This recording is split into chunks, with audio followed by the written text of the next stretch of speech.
Hey, what's going on, guys? This is going to be my first review video, so I hope this helps you guys, especially if you're contemplating and buying a Gibson Les Paul. What I got here is a 2016 model, so it'd be a great used guitar, or if you could find one new or brand new still. I don't know what the prices are, but they're typically right around $900 when they came out, and this is going to be a tribute Les Paul model, the 60s tribute. It's awesome. I love this guitar. I love the fact that it's got P90s in it. It's got the 60s style slim taper neck. It's got a maple top and a mahogany back. So it also has the modern weight relief, which is really nice. I'm kind of, I like a lot of Fenders on like the mahogany guitars. It's just really light. For Les Paul, I think this one comes out to about 5.9 pounds. So not as much as you would think for a Les Paul. It's a great player. So there's plenty of cool things about this. Starting from the head down, you got your classic tuners. And to me, if it's a Gibson, it's got to have those tuners on it. I just love the classic way it looks. Like, even if I were to get a Gibson with like Grovers or something like that, I'd probably put these Gibson Deluxe tuners on. Every Gibson I own has them. So another cool thing about it, it's got a Tectoid nut, so it seems to stay in tune really well. I think it's self-lubricating or something like that. You got a little bit thicker rosewood here, but yes, it is rosewood with a mahogany neck as well. Cool thing about this guitar is that the whole backside is actually painted. I love the way that looks. I think it's really cool. And it's kind of nice too. These pick guards, or not pick guards, but these plastic guards, they're really thick, and I like the kind of texture they have to it. I mean, not a make it or break it by any means, but it's kind of cool. It's got acrylic trapezoid inlays on it. I believe the neck radius is a compound 12-inch radius. Down to the P90s.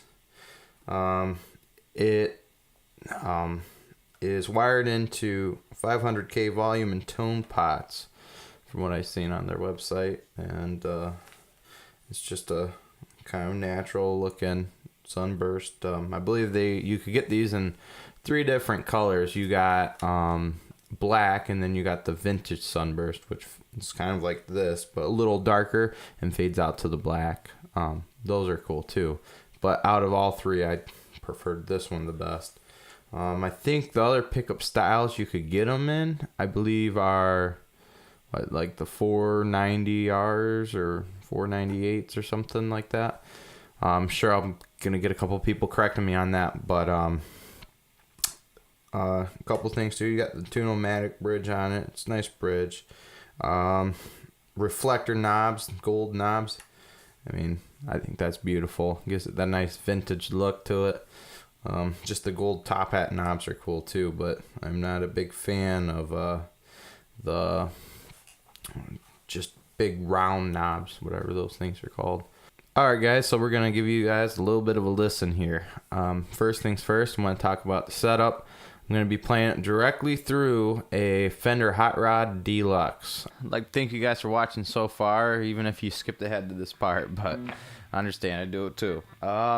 So basically, let's go ahead and start playing this thing on the clean channel. And we're just going to have volume all the way up on the bridge pickup, and then we're also going to leave the tone all the way up too for now. We're just going to do some.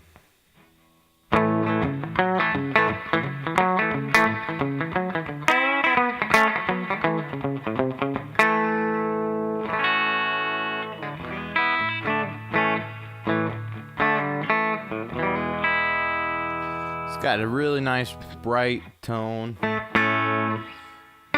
When you hit those high notes, it really stands out. And I mean, the range on this guitar too, once you start messing with the tone knob, is really quite impressive. So if I were to turn the tone knob here on this bridge pickup down to 5, this is what we'd have. It's much more mellow. Almost sounds like a bridge pickup, or a neck pickup. So if we were to play something like that again.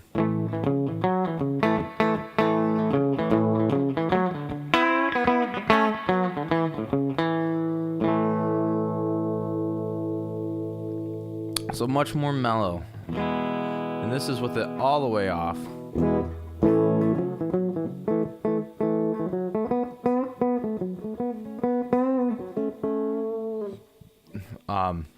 I think it's really quiet. It's definitely, it varies a little bit for sure than if, like, I mean, if we were to just play the neck, like, for sure.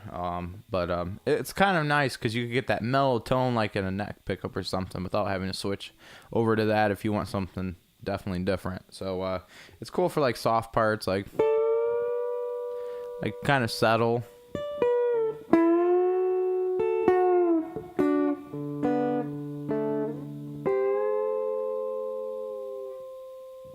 So it's cool for stuff like that. Alright guys, so let's see what this thing can do with both of the pickups. Here we go.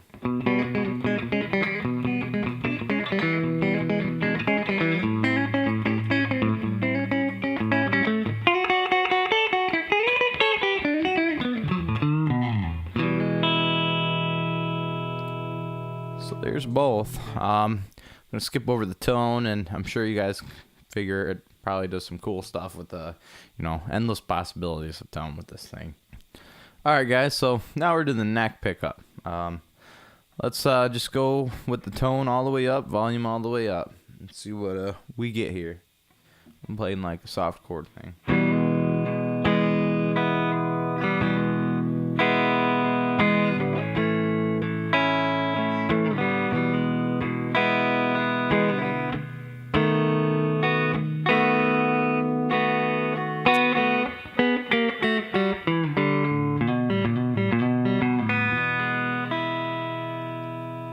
Okay, so pretty mellow. You got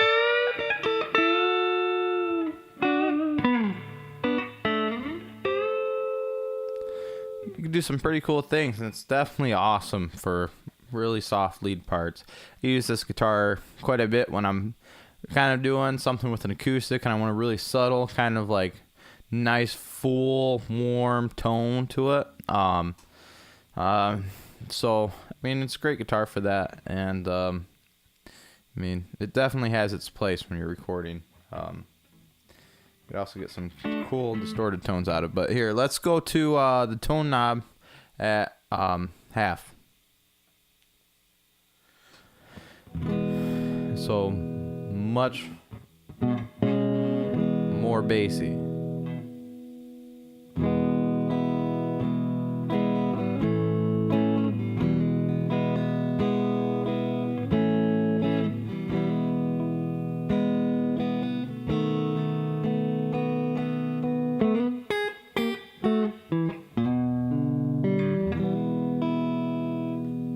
Play some cool kind of leads like it though.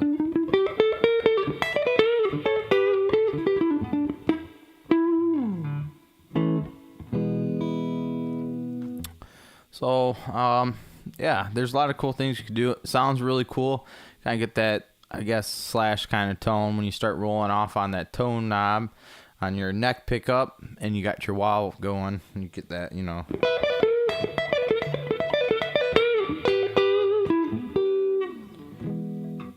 that kind of, everyone knows who Slash is, so I'm going to quit while I'm ahead. But let's go back and go all the way down to 0. And now it's almost too bassy for my liking, but it's still cool you have that option. You never know what kind of effects or anything you're using. I mean, it's just super versatile guitar.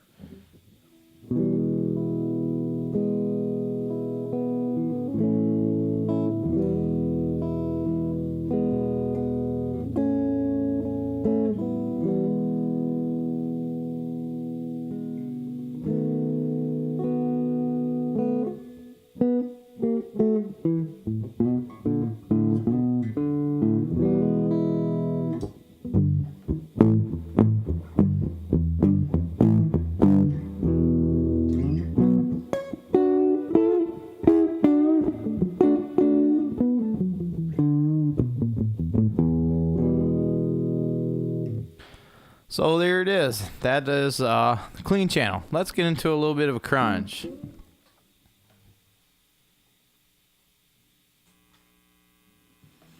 Alright guys, so I just turned on Overdrive on the amp. I believe I got the drive right around 12 o'clock along with the bass, middle, and treble. So definitely you could get that rock and roll tone out of this thing. But we're going to start off again with the bridge pickup. I'm just going to play a couple quick things, and I'm not really going to mess around with the tone knobs too much, but yeah, we're just going to go from there.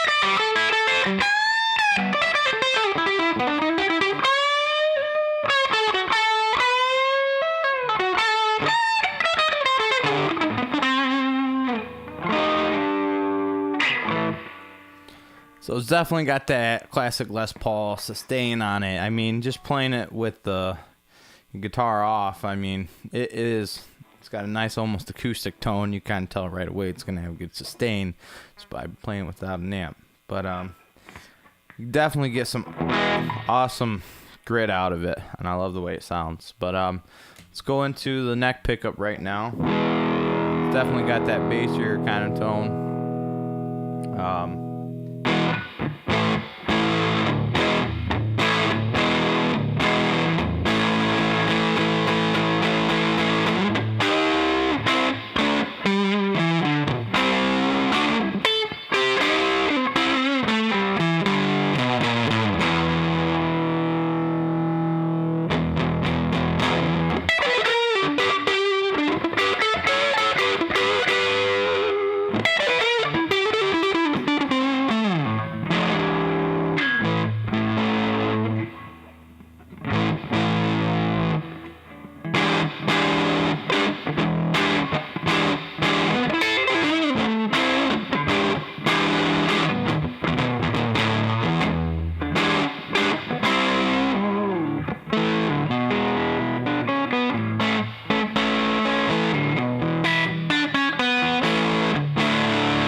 So it kind of gives you that almost fuzzy sound in Overdrive, and that's pretty cool if you're playing, any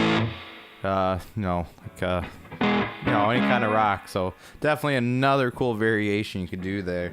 So it's definitely a cool sounding guitar. It's got a few, awesome, well, a lot of awesome features to it. It's definitely something I would recommend. I mean, if I were to give it, if we were just doing 10 out of 10 stars, I would have to give this thing, considering the price at $900. I mean, you're not getting the binding. It's not as pretty as a classic or a traditional or a standard. But, I mean, this thing could play like it, and it sounds like one. So, I'm going to have to give this one a good solid 8. Alright, so I just want to say thanks for watching again. I hope you guys are subscribing and liking and sharing. That's awesome that you guys do that for me. But I hope this really helps if you guys are considering getting this guitar, and if you just came across it, I hope maybe it'll bring you into a music shop and get you to play one, and I hope you like it. So until next time, I'll talk to you guys.